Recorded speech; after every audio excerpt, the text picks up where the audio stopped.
আজকে আমি তোমাদের সাথে দারুণ একটা মজার কেকের রেসিপি শেয়ার করছি, যেটা খেতে কিন্তু ভীষণই সুন্দর। তো চলো দেখে নিই কীভাবে বানাচ্ছি। বানানো কিন্তু খুবই সহজ।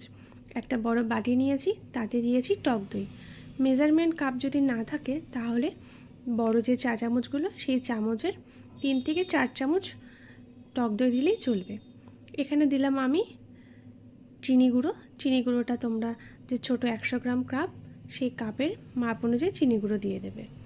দিয়েছি এখানে হাফ কাপ মতন রিফাইন্ড অয়েল। এবার সব একসাথে ভালো করে একটু মিশিয়ে নেব। দেখতেই পাচ্ছ সব ভালো করে কিন্তু মেশানো হয়ে গেছে। দেখো মিশে কিন্তু পুরো একটা ক্রিমের মতন ব্যাপার চলে এসেছে। এবার এর মধ্যে একটা চালনি নিয়ে নিয়েছি, তাতে দিয়েছি বড় কাপের 1 কাপ ময়দা। এবার এখানে দিলাম বেকিং পাউডার আর বেকিং সোডা। এগুলো তোমরা চা চামচের মাপ করে দেবে, ছোটো চা চামচগুলো সেগুলোর মাপ করে দেবে। বেকিং পাউডারটা একটু বেশি আর বেকিং সোডাটা একটু কম, 1 চিমটি মতন। এবার সব একসাথে চেলে নিয়ে ভালো করে একটু মিশিয়ে নিচ্ছি। একটু মেশানো হয়ে গেলে এবার এর মধ্যে একটু নর্মাল টেম্পারেচারে রাখা দুধ আমি এখানে দিয়ে ভালো করে একটু মিশিয়ে নেব। একবারে দুধ দিচ্ছি না, একটু বারে বারে দেবো। প্রথমে একটু দিয়ে মিশিয়ে নিই, যদি লাগে প্রয়োজন মতো তাহলে আবার দুধ অ্যাড করে দেব। একটু মিশিয়ে নেওয়ার পর এখানে আমার মনে হয়েছে যে আর একটু দুধ লাগবে, তাই আমি আবার যেটুকু দুধ বাকি ছিল সেই দুধটুকুনি দিয়ে আবারও ভালো করে এটা মিশিয়ে নেব। ভালো করে মিশিয়ে নিয়েছি। তোমরা এখানে দুধটা ব্যবহার করবে ওই ছোট যে কাপগুলো হয়, সেই কাপের 1 কাপ দুধ ব্যবহার করলেই হবে এখানে। এবার ভালো করে মিশিয়ে এটা রেখে দিচ্ছি। এখানে এবার আমি নিয়ে নিয়েছি একটা ননস্টিক প্যান। এই প্যানের মধ্যে আজকে কেকটা কিন্তু এতেই রেডি করব। এটা কিন্তু দারুণ মজার ব্যাপার। এর মধ্যে দিয়ে দিলাম একটু বাটার পেপার, আর বাটার পেপারের মধ্যে একটু সামান্য তেল দিয়ে এটাকে ব্রাশ করে দেবো। তাহলে কেকটা না খুব সহজেই উঠে চলে আসবে। আর কেকের জন্য কিন্তু এখানে আমি আর নতুন করে কোনো কেক টিন ব্যবহার করছি না। আজকে পুরো কেকটাই কিন্তু এই প্যানের মধ্যে তৈরি করব। এবার এখানে দিয়ে দিলাম ওই মিক্সচারটা দিয়ে দিচ্ছি। দিয়ে এবার এটাকে পুরোটা দেয়া হয়ে গেলে একটু গ্যাসে এটাকে বসিয়ে দিতে হবে।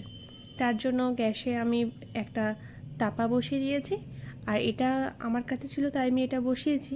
যদি তোমাদের কাছে রুটি করার যে লোহার তাওয়াগুলো থাকে বা যেরকম হয়ে থাকে সেরকম বসালেও কিন্তু খুব ভালো হবে। তো এর মধ্যে বসিয়ে এটাকে আমি ঢাকা চাপা দিয়ে নেব ঠিক 15 মিনিটের জন্য। 15 মিনিট পর এটাকে একটুখানি চেক করে নিতে হবে। 15 মিনিটের জন্য ঢাকা চাপা দিয়ে দিচ্ছি। আজকের কেকটা হচ্ছে মালাই কেক, তার জন্য একটু মালাই বানিয়ে নিচ্ছি। আর এখানে আমি মালাই যে বানাচ্ছি সেটা কিন্তু খুবই সহজ। নিয়েছি এখানে আমি 1 লিটার মতো দুধ, তাতে দিলাম এই ছোটো বাটির ভর্তি করে একটুখানি খোয়া ক্ষীর দিয়ে নিচ্ছি। আর দিয়েছি এখানে স্বাদ মতো চিনি। তোমরা যদি চিনি না দিতে চাও তাহলে কিন্তু এখানে কনডেন্স মিল্কও অ্যাড করতে পারো। আর এবার এর মধ্যে দিয়ে নেব কয়েক দানা এলাচ। আমি এখানে এলাচের খোসা সমেত দিলাম একটু ফাটিয়ে। যখন দুধটা ফুটে যাবে এলাচের খোসাগুলো তুলে আমি ফেলে দেব। এবার দুধ যখন পুরো ফুটে এসছে দেখতেই পাচ্ছ, আর দুধটা কিন্তু অনেকটাই ঘন হয়ে গেছে। খোয়া ক্ষীরগুলো একটু গলতে এখনও বাকি রয়েছে।